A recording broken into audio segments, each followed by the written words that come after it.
السلام علیکم. اول سره د ویډیو ګوري هغې نه بعد د دې ځواب.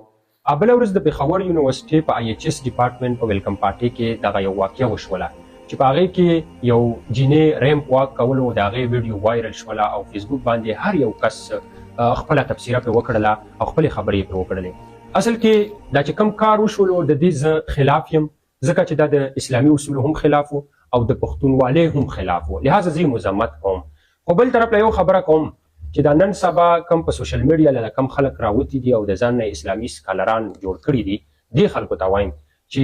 تاسو د پښتون ریپرزنټیشن دنیا ته ډېر زیات غلط وکړلو. اوس دغه واقعه وشوله، ټیک شوه وشوله او غلطي یې وکړله، نو تاسو د خپل فالوورز او د ویوز دپاره دا ویډیو ولې مخې ته بوځئ؟ په دې کې که د دې جینۍ غلطي وه، خو ورسره تاسو چې کومه غلطي وکړله هغه د هغې نه هم غټه وه چې تاسو دنیا ته هغه خپل ریپرزنټیشن هم غلط وکړلو. هر یو کس راځي اول به هغه ویډیو ولګوي او هغه به خلکو ته وښیي، هغې نه بعد به خپله تبصره کوي چې د ځان نه به اسلامي سکالر. ٹھیک ده. نو تاسو په دې ویډیو کې هر سوار ودل ښه په تفصیل باندې چې په دې ویډیو کې فضل امین بای ښه په ډیټیل باندې خبره کړې ده، خو هغې زه به فردر دغه خبره وکړم لکه څنګه فضل امین بای تاسو ته وویلل چې نن سبا خلک لګیا دي لکه په هغه وخت کې چې کوم هغه جلکې مړه چې څه کړي وو څه ښه کار یې نه و کړی. بهرحال خو مونږه خلک ته په کار دغه و چې هغه مونږه هایلایټ کړې نه وه، یعنې کې دنیا ته مونږه شو کړې نه وه. هلته کې چې څه وشول بس هغه تیر شول، خو مونږه دومره پوکای ورکه اسه ور خو بل وه، دومره پوکای مو ورکه چې نور مو ور تیز کړه. ټیک ده. تاسو به وایئ چې د دې فضل امین یوه ویډیو کې خو تا د دې هغه کړی و مخالفت. بالکل زه به په سوشل میډیا باندې د هر هغه پښتون د هر هغه کس مخالفت کوم چې څوک غلط پوسټ کوي یا غلطه خبره ته به د غلط نه وایو، سیخ ته به د سیخ نه وایو. ټیک ده. مونږ تاسو مسلمانان یو، دا زمونږ تاسو ایمان او یقین ده. اصل کې خبره دغه ده، د دې ویډیو نه زما مقصد مراد دغه ده او دا ویډیو زه د دې دپاره تاسو خلکو سره شیر کوم چې مونږ تاسو اکثر په فیسبوک باندې، په یوټیوب باندې، په ټیک ټاک باندې مونږ تاسو ګورو چې هلته کې یوه ویډیو مونږ تاسو مخې ته راځي، نو په هغې کې ځینې مړه داسې خلک دي چې هغه کافران دي، نو هغه داسې ویډیو اپلوډ کړي چې یا د قرآن یعنی عظیم الشان کتاب دی د هغې به حرمتي کوي، به عزتي کوي. ټیک ده. نو هغې باره کې مونږ تاسو وکړو، هغه مونږ تاسو شیر کو، د شیر سره سره مونږ تاسو یا ریپوسټ کو یا مونږ تاسو په هغې باندې کمنټ وکړو. دا کمنټ په وجه سره، د شیرینګ په وجه سره هغې ته دا خپل ویوز دته حاصلېږي، هغه نور ویوز پرې رادرومي، دته فایده ځنې کېږي. او دلته کې که مونږ تاسو داسې وکړو، یو نیک کار دغه دی چې کله څوک داسې پوسټ داسې هغه کوي، نو مونږ تاسو نه پرې کمنټ کوو نه شیرینګ کوو، بلکې مونږ تاسو هغه سکیپ کوو. دا که ته وایې چې د دې سره ما د ښه کار وکړی، نو د دې دپاره په کار ده چې مونږ تاسو په هغې باندې نه شیرینګ وکړو، نه ریپوسټ کړو، نه چا سره شیر کړو،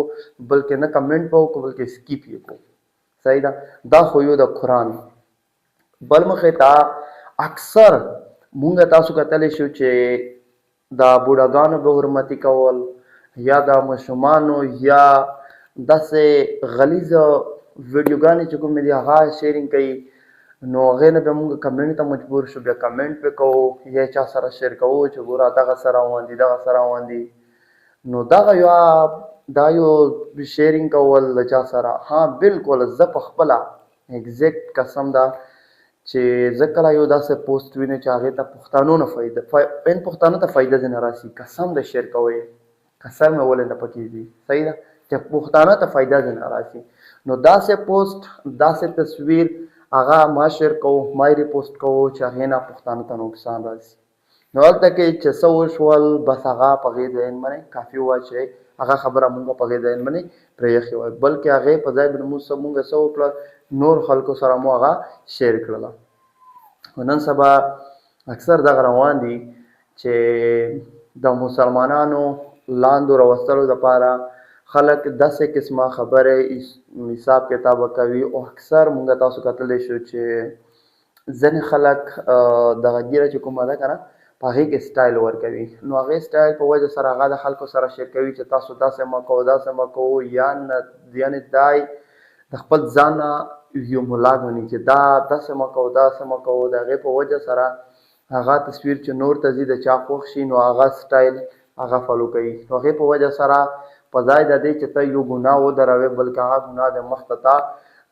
فارورډ کوي نور خلک ته دې ورسوم نو د هغې دپاره چې غلط پوسټ وي غلطه ویډیو وي نو هغه ما شیر کوو ما یې ریپوسټ کوو چې داسې نه وي چې پښتانه زموږ پښتانه ورونه ده هغې نه نقصان ورسېږي او بل اخر په اینډ باندې زه دا وایم چې کله هم تاسو ته ویډیو درځي زه د خپل ویډیو خبرې نه کوم بېشکه ما یې شیر کوم ما یې ریپوسټ کوم بلکل ما کمنټ به کوو نه د لایک ما ته نه د لایک ضرورت دی نه د کمنټ ضرورت دی د شي هم ضرورت نه دی خو یو خبره کوم د ټول اول مونږ تاسو به کوشش کوو د ټولو مسلمانانو که ټول مسلمانان نه بیا د پاکستان د مسلمانانو هغه نه وي مونږ تاسو چې خپل پښتانه کم از کم دومره خو وکړو چې مونږ تاسو د خپل کام په بره باندې راولو او چې کومه د غلطو خبرو د غلطو ما تقریبا د اندازې مطابق تقریبا پښتانه کې چې کوم یوت کوم یعنی کې د پښتانو چې کومه سرمایه ده د اندازې مطابق تقریبا په 100 کې 80% چې کومه دغه د ټیک ټاک په سایټ باندې تللې ده آلریډي او د 20% پاتې ده هغه هم روان ده ټیک ده دغه نسل روان دی نو ته یو سوچ خپله وکړه چې هغه د تا قوم د تا د قوم چې کومه سرمایه ده هغه آلریډي 80% ضایع ده د هغې نه به نور ته څه امید وکړې کم از کم چې 50 خو بچ وای دا زه ځانه خبره نه درته کوم چې کله ته سرچ وکړې کله ته د خلکو سره ناسته ولاړ وکړې هغې نه به تا ته پته ولګي چې بلکل پښتون قام د تباهۍ په طرف روان ده خو په اینډ زه دا درته وایم چې کله هم داسې پوسټ ویډیو وي چې هغه تا پښتانه ته فایده ځنې راسي در سره شیر کوئ چې پښتانه ته فایده نه ځنې راسي بلکل سکیپ کوئ هغه ما شیر کوم ما ریپوسټ کوم ما لایک ورکوم ما پې کمنټ کوم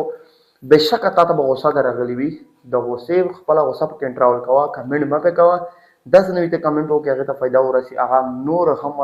دې ته حوصله ځنې میلاو شي نور داسې ویډیوګانې جوړې کړي چې مقصد څه ده نور حوصله افزایي وشي ټیک ده نو هغه که فضامین باید که کم یو هم وي چې ښې خبرې مخې ته راوړي نو مونږ ورته ویلکم وایو چې غلطه خبرې راوړي زمونږ کام پې تباه کېږي نو هغې ته به دبه وایو